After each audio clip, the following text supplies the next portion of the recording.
находимся с вами у театра Камала. Это знаменитый казанский памятник с бирюзовой чешуей. Он построен в стиле советского модерна.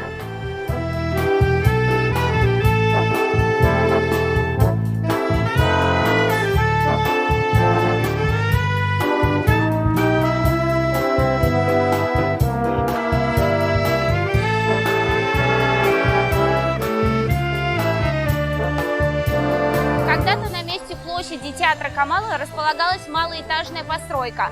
Ее снесли лишь в 1970 году, но театр так и не удалось построить в тот момент, так как отсутствовало финансирование.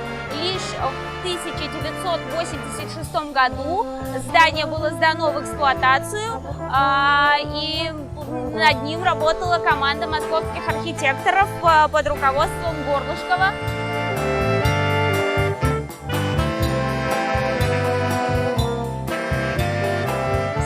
Здание театра Камала не уникально в России, как его все знают, как парус или горнолыжный спуск. Но именно на этом месте, между озером Нижний Кабан и улицей Хаджи Такташа, скоро появится новый уникальный центр притяжения для казанцев и гостей.